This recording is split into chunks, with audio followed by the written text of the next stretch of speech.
Part 2 की starting में हम देखते हैं एमसी अपने कपड़े चेंज कर रहा होता है। एफएल उसको ही देख रही होती है।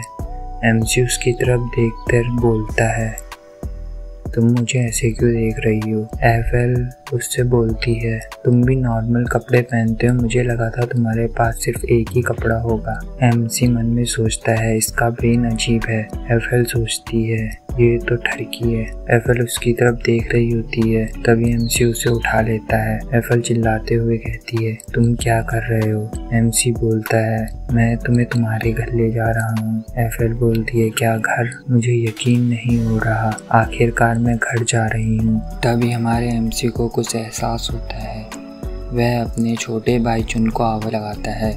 चुन बोलता है, हाँ मुझे भी लग रहा है, कुछ लोग हैं जो एक मन से हमारे पीछा कर रहे हैं। ये वही पुराने वाले लोगों के साथ ही लगते हैं। इसी के साथ हम देखते हैं एमसी एफएल को घर छोड़ने जाता है और चुन घुसपैठियों को पकड़ने। उनकी बातें एफएल सुन रही होती है। वह सोचती है, क्या घुसपैठी भी इनकी ही तरह हैं? और आसमान की तरफ देखते हुए बोलती है, मुझे कुछ दिख नहीं रहा, बहुत अंधेरा हो गया है। वह सोचती है, यहाँ एक छुपी हुई दुनिया है जिसके बारे में मुझे नहीं पता। वह एमसी के कंधे पर सर रखते हुए सोचती है, ये तो अच्छी बात है कि मैं भी जिंदा हूँ, मेरे दिल को थोड़ी राहत मिली है। इसी के साथ में वह बोलती है, और दिन ये मेरे सोने का टाइम था। इसी के साथ वह सो जाती है। सोते हुए बोलती है, कितना अच्छा होता अगर यह सिर्फ एक सपना होता। तभी सीन शिफ्ट होता है, हम एफएल के रूम को देखते हैं। निराश होकर बोलती है, क्या यह एक सपना नहीं था? थोड़ी देर बाद का सीन दिखाया जाता है जहाँ वो स्कूल के कपड़े पहने हुए खिड़की से बाहर की तरफ आती है और बोलती है, मुझे पता है वह मेरे आसपास ही मंडरा रहा होगा। पिछले बार वह छत पर दिखाई दिया था, तो इसका मतलब इस बार भी वह छत पर ही होगा। इसी के साथ वो चुपके से छत की तरफ देखती है जहां हमारा एमसी सो रखा होता है। उसे देखते हुए बोलती है, मुझे पता था ये यहीं होगा, ये ठरकी मेरा शिकार करना चाहता है। थोड़ी देर बाद वह उसके पास जाती है। उसके चेहरे को देखते हुए सोचती है, मैं अपने बिस्तर पर कैसे आई? ये इतना अच्छा है कि जो इसने मुझे सोते समय डिस्टर्ब नहीं किया, या फिर मैं ज़्यादा सोच रही हूँ। उसकी तरफ घूर रही होती है और कहती है, तो इसे भी नींद की ज़रूरत होती है। अरे हाँ, ये तो एक वुल्फ है, वुल्फ भी तो सोते हैं। अगर इसे कोई तरीका मिल गया फ्रैगमेंट निकालने का और ये अपने शब्दों से पीछे हट गया, मुझे ना खाने और ना हार्म पहुँचाने के। उसी के साथ उसके हाथ कांपने लगते हैं। वह सीरियस हो जाती है और हाथ में पत्थर लेते हुए बोलती है, जैसे कि मूवी में होता है, मुझे बस इसके गहरे नींद में सोने का इंतज़ार करना है और फिर सीधा इसके दिल पर मारना है। सीन शिफ्ट होता है। अब हम पिछली रात का सीन देखते हैं। हम एमसी की बहन शी को देखते हैं जो एमसी के सैंड का पीछा करते हुए एफएल के घर पहुंच जाती है। वो एफएल के रूम के अंदर देखते हुए बोलती है, एफएल तो सो रही है और ये क्या यान इसकी देखभाल कर रहा है। हम हमारे एमसी को देखते हैं जो एफएल को उठा रहा होता है। एफएल नींद में उठती है। एमसी उससे बोलता है, चलो ठीक है अब बात करते हैं। एफएल आधी नींद में होती है। वह कहती है, बात किस बारे में करनी है? तुमने बोला था तुम मुझे खाओगे नहीं, है ना? तभी सी और एमसी उसकी तरफ अजीब तरीके से देखने लगते हैं। एमसी बोलता है, हाँ। एफएल बोलती है, ठीक है फिर गुड नाइट। ये देखकर एमसी को गुस्सा आने लगता है। वो उसकी तरफ हाथ बढ़ाते हुए बोलता है, तुम ये सब जानबूझकर कर रही हो, है ना?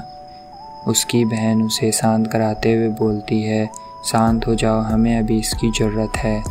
इसी के साथ वह शांत हो जाता है और हमारी फीमेल लीड को ही देख रहा होता है। उसकी बहन बोलती है, सुबह होने वाली है, हमें जल्दी बात करनी होगी। वह बोलती है अब तुम्हारे पास 3 टास्क हैं। पहला एफएल के स्पेशल एबिलिटी का पता करना और उस हर्ट को ढूंढना। दूसरा उसका ध्यान रखना और उसके इमोशन का भी। तीसरा उसको प्रोटेक्ट करना। एमसी गुस्से में बोलता है पहला तो मैं समझ गया, पर ये 2 मुझे क्यों करने होंगे? क्या मुझे अब बच्चों की तरह उसका ध्यान रखना होगा?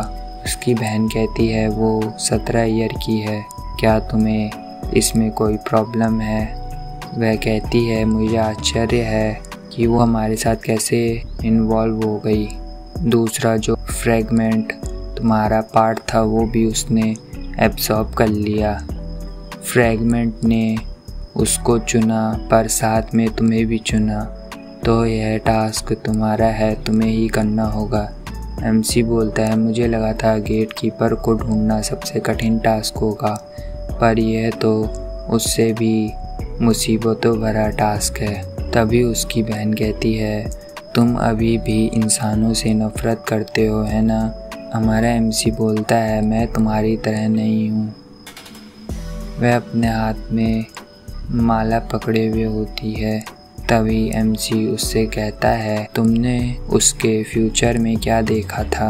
उसकी बहन सोच रही होती है कि इसे मैं बताऊं या नहीं। तभी वह बोलती है कुछ भी नहीं। यह सुनकर हमारा मेन कैरेक्टर हैरान हो जाता है। वो बोलती है हमारा घर ऐसा है जहां हमारा क्लैन पीढ़ियों से ज्योतिषी कर रहा है, वहाँ हमारी एबिलिटी सबसे स्ट्रॉन्ग होती है। दूसरे शब्द में जिसका मतलब यह है कि मैं वहाँ पास्ट और फ्यूचर के बारे में सबसे अधिक जानकारी देख सकती हूँ। लेकिन उस लड़की का मामला थोड़ा अलग है। उसके भविष्य में कुछ भी नहीं देखा जा सकता।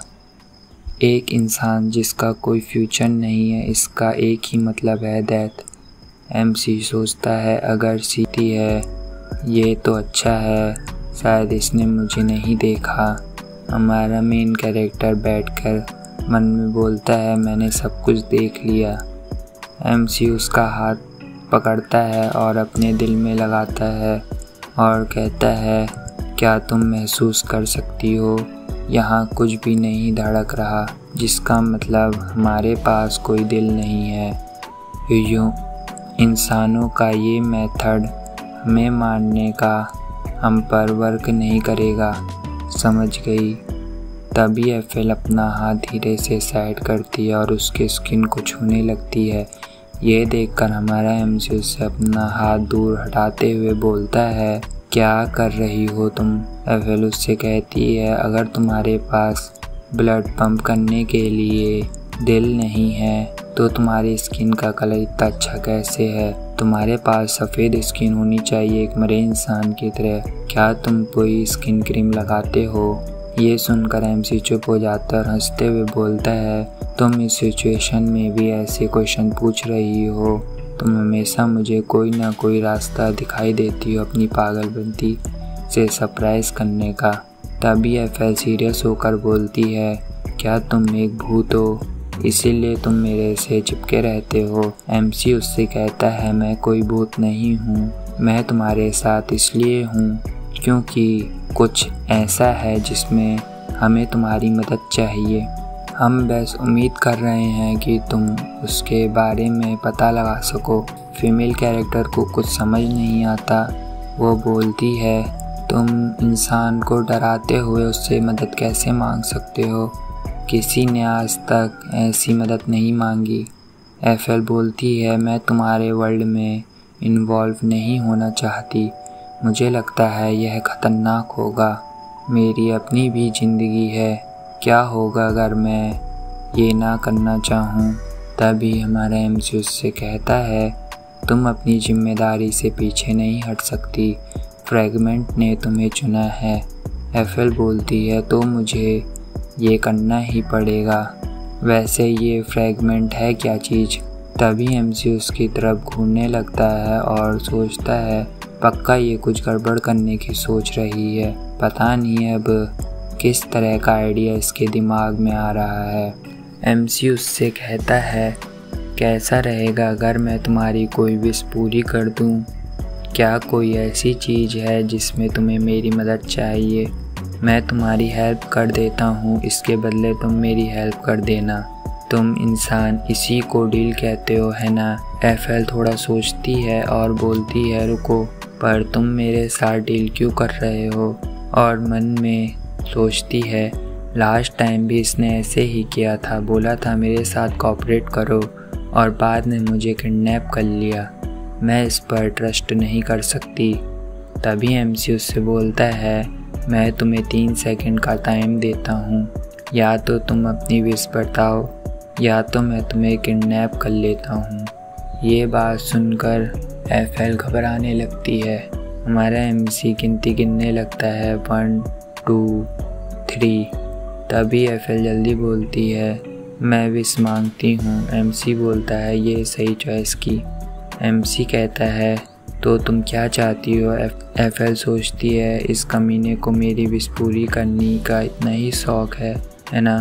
तो वो कहती है, मुझे $3 मिलियन दे दो।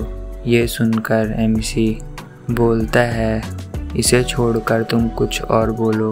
एफएल अपने मन में कहती है, पक्का तुम्हारे पास नहीं है? उसे ऐसा देखकर हमारा एमसी कहता है, मुझे पता है, मैं तुम्हारा फेस पढ़ सकता हूँ। और इसी के साथ वह दोबारा से गिनती गिनने लगता है 1 2 3। तभी एफएल कहती है, रुको रुको, मुझे विश मांगनी है, मुझे घर चाहिए और फैमिली भी।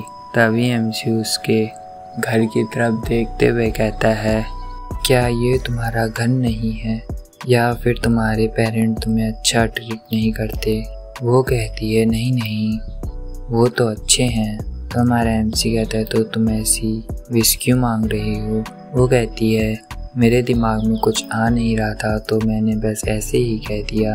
फिर वो कहती है, मैं सच बोलूं तो मुझे वैसे एक फ्रेंड चाहिए जो मेरी बात सुने और मुझे सपोर्ट करे जब भी मुझे उसकी ज़रूरत हो, मेरे सामने मेरी हेल्प करने के लिए खड़ा रहे। तभी हमारा एमसी उसकी तरफ देखते हुए बोलता है, तुम्हारे पास कोई फ्रेंड नहीं है ना? तुम कितनी अनपॉपुलर हो। ये सुनकर हमारी फीमेल लीड के दिल पर एक जोर सा हिट होता है। तभी हमारा एमसी कहता है, मैं समझ गया। और मन में सोचता है, ये उस तरह की बच्ची जिनके पास मनी तो है पर किसी का अफेक्शन नहीं। एमसी कहता है, ठीक है, अगर तुम्हें ऐसा ही चाहिए तो मैं तुम्हारी इसमें मदद करूँगा। हमारी एफएल कहती है, वैसे ये मेरी विश नहीं थी पर ये ठीक है, कम से कम ये मुझे दोबारा से धमकाएगा तो नहीं, और इसी के साथ मैं कोई ना कोई रास्ता ढूंढ ही लूँगी बाद में से छुटकारा पाने का। तभी हमारा एमसी कहता है, चलो ठीक है, अब तुम्हारी एबिलिटी के बारे में पता करते हैं। हमारी फीमेल लीड हैरान हो जाती है और कहती है, क्या एबिलिटी? तभी हमारा एमसी उससे कहता है, क्या तुमने पहले देखा नहीं? मैं विंड को फ्लो कर सकता हूँ अपने हिसाब से और सी इंफॉर्मेशन निकाल सकती है, और तुमने फ्रैगमेंट को एब्सॉर्ब किया है तो तुम्हें पास क्या पावर है? क्या तुम जानना नहीं चाहती? इसी के साथ वो सोचती है, क्या एबिलिटी जैसे कि मूवी में होता है सुपर पावर्स की तरह? वो अपने मन में इमेजिनेशन करने लगती है। वो मुंह से आग निकाल रही है और हमारे एमसी को जला रही है। वहीं दूसरी बार वह पानी निकाल रही है और एमसी की तरफ मार रही है। तीसरे उसमें वो एमसी को बहुत जोर जोर से मार रही होती है। हमारा एमसी उसकी तरफ घूर कर देखता है और कहता है, मुझे पता है तुम कुछ गंदा ही सोच रही हो। तभी हमारी फीमेल लीड मन में कहती है, मैंने सोचा नहीं था ये इतनी अच्छी न्यूज़ होगी। अगर मैं एबिलिटी को यूज़ करना सीख गई तो मैं इससे पीछे छुड़ा लूँगी। तभी हमारा एमसी उससे कहता है, ज़्यादा खुश मत हो, अगर तुम एबिलिटी को सीख भी गई तब भी तुम मुझे नहीं हरा पाओगी। तभी हमारी एफएल हैरान हो जाती है और मन में सोचती है, क्या इसने और सी ने एबिलिटी को स्विच कर दिया है? तभी वो कहती है, तुम मेरे को कम मत समझो। हमारा एमसी कहता है, ऐसा इसलिए क्योंकि तुम्हें सिखाने वाला मैं हूँ, तो तुम उसको कैसे हर्ट कर सकती हो जो तुम्हें सिखा रहा है। तभी वो उससे बोलता है, मैं एक डरपोक हूँ, है ना? तो उस समय का क्या जब तुमने अपने हाथ में वो पत्थर उठाया था? हमारी फीमेल लीड हैरान हो जाती है और कहती है क्या उस समय इसकी आंखें क्लोज नहीं थी? तभी उसे आवाज़ आती है, मिशू क्या आप उठ गई? तभी हमारी फीमेल लीड कहती है, अरे ये तो आंटी की आवाज़ है, अगर उन्होंने मुझे ऐसे देख लिया तो मुझे डांट पड़ेगी। इसलिए वो जल्दी से जाने लगती है। तभी उसका पैर फिसलने लगता है और वो नीचे गिरने लगती है। हमारा एमसी उसको पकड़ लेता है और वो थैंक्स बोलती है। एमसी कहता है भूल जाओ और कहता है अगर मुझे तुम्हारी ज़रूरत नहीं होती तो मैं तुम्हारी हेल्प नहीं करता। वो कहती है अच्छा ठीक है। तभी हमारा एमसी कहता है चलो फिर स्कूल में मिलते हैं। वो कहती है क्या स्कूल? तभी एमसी कहता है अब मुझे अपने काम पर वापस जाना है। एफएल सोचती है अरे हाँ ये तो वर्कर है ना स्कूल में। तभी वो कहती है रुको। वो एमसी का पैर पकड़ लेती है। एमसी हैरान हो जाता है। तभी एमसी गुस्से में कहता है तुम क्या कर रही हो? तभी हमारी एमसी उसे अपना नाम शूटिंग बोलती है और बोलती है तुमने मुझे अभी अपने बारे में नहीं बताया। हमारा एमसी उसके हाथ को पकड़ता है और उसे खिड़की से अंदर की तरफ डालते हुए कहता है मेरा नाम यान है